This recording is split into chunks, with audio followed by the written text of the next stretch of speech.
Magandang araw mga bata. Inaanyahan ko po kayong tumayo para sa ating panalangin. Sa ngalan ng Ama, ng Anak, ng Espiritu Santo. Amen.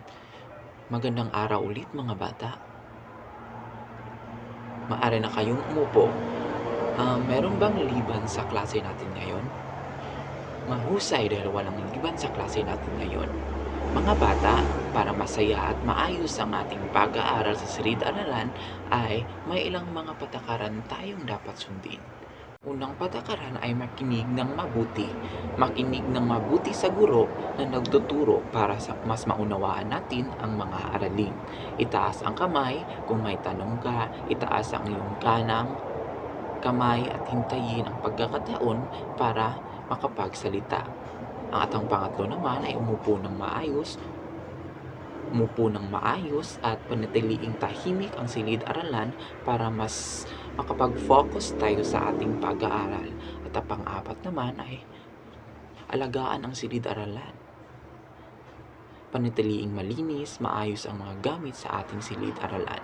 At ang panghuli ay maging mabait at magalang. Maging mabait at magalang sa isa't isa para maging masaya, maganda ang ating pakikisama.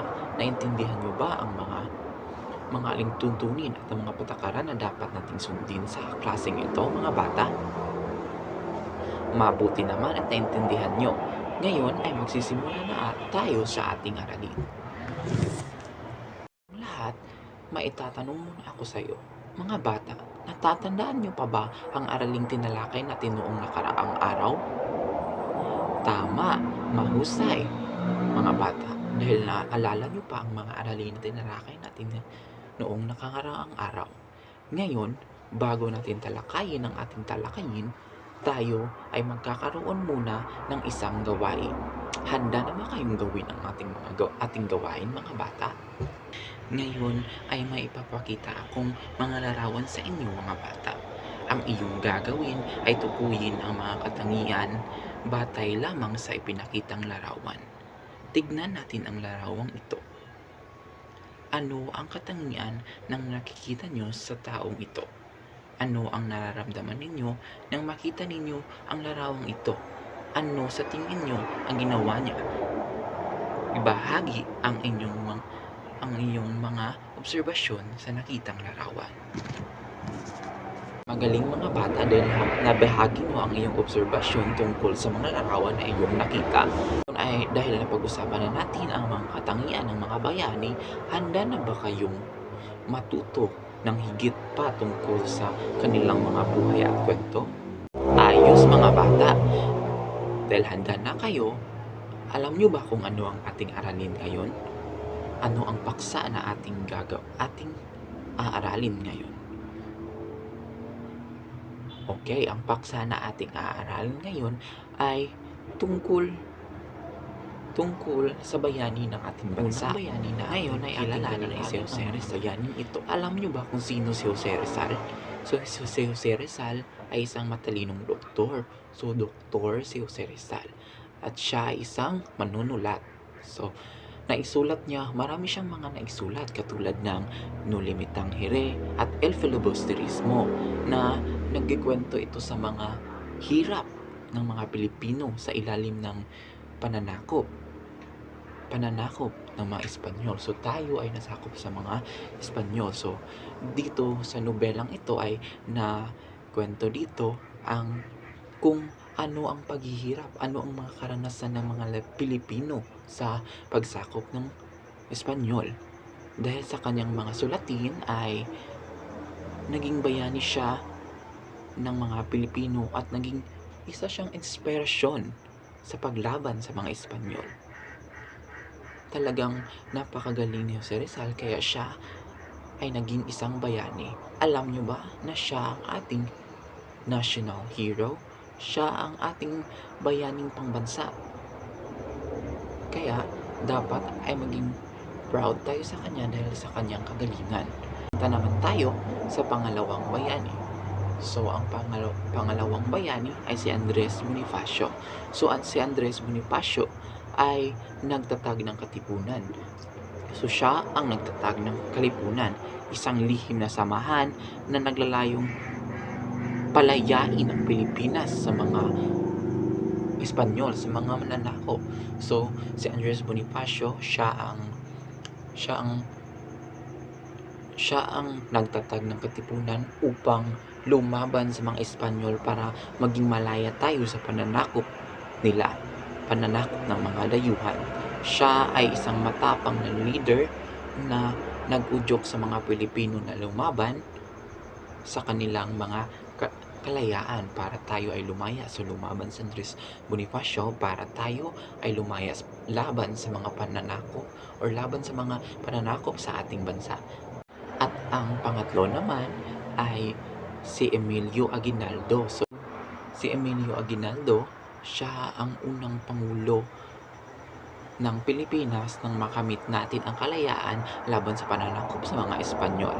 Si Emilio Aguinaldo ay isang matapang na heneral na naging pangunahing leader ng mga Pilipino sa paglaban sa mga Espanyol. So siya ang naging leader, siya ang nangulos na lumaban sa Espanyol para tayo ay makalaya sa kanilang pananakop. Ang panghuling bayani naman ay si Apolinario Mabini. So Apolinario Mabini ay isang matalinong abogado. So siya ay isang matalinong abogado na naging tagapagpayo sa mga leader ng revolusyon. So siya ang tagapagpayo. So siya ang naging tagapagpayo at advice para mas mabuti at mas maging successful ang mga plano na kanilang ginawa. Siya ay itinuring na bilang utak ng revolusyon dahil sa kanyang katalinuhan sa mga planong kanyang ginawa. So, tandaan mga bata, ang mga kwento ng mga bayan ito ay nagturo sa atin ng kahalagahan at pagiging matapang, matalino at matalungin. Ang kanilang mga halimbawa ay nagbibigay inspirasyon sa atin na maging mabubuting mamamayan at magtrabaho para sa ikabubuti ng ating bayan. So, naintindihan niyo ba ang ating tinalakay ngayon mga bata? Mahusay dahil naintindihan niyo ang ating tinalakay ngayon mga bata. Dahil naintindihan niyo na ang ating tinalakay ngayon, ay magkakaroon tayo ng isang aktibidad. Ang pamagat ng aktibidad na ito ay Sino ang Bayani? Magbibigay ako sa inyo ng cardboard at mga chalk at doon nyo isusulat ang inyong sagot. At pagkatapos nyong isulat ang inyong sagot ay itataas nyo ito upang makita ko kung tama ba o mali ang inyong sagot. Magsasabi ako ng mga katangian at mga gawa ng mga nabanggit na bayani kanina sa ating diskusyon at ang iyong task ay i-identify kung sino ang bayaning iyon. Nakuha nyo ba ang gagawin mga bata? Mahusay dahil nakuha nyo ang gagawin. Tayo ay magsimula na sa ating aktibidad. Mahusay dahil tama ang lahat ng inyong mga sagot. Magaling mga bata, palakpakan natin ang ating mga sarili. Mga bata, ano nga ulit ang araling tinalakay natin kanina? Tama, ang araling tinalakay natin kanina ay tungkol sa bayani ng ating bansa. Ngayon ay natutunan na natin ang tungkol sa mga bayani ng Pilipinas. Ang mga bayani ay mga taong nagpapakita sa tapang at pagmamahal sa bayan. Nagawa nilang ipaglaban ang ating kalayaan. So tinalakay natin sina Jose Rizal, Andres Bonifacio, Emilio Aguinaldo at Apolinario Mabini. Lahat sila ay nagtrabaho at para makalaya ang Pilipinas mula sa mga pananakop sa mga dayuhan ng mga Espanyol. Ang mga bayani ay nagbigay inspirasyon sa atin na maging mabuting tao. Tulad nila, dapat tayong maging matalungin at magtrabaho para sa ikabubuti ng ating bansa. So ano ang nararamdaman mo kapag iniisip mo ang mga bayaning Pilipino?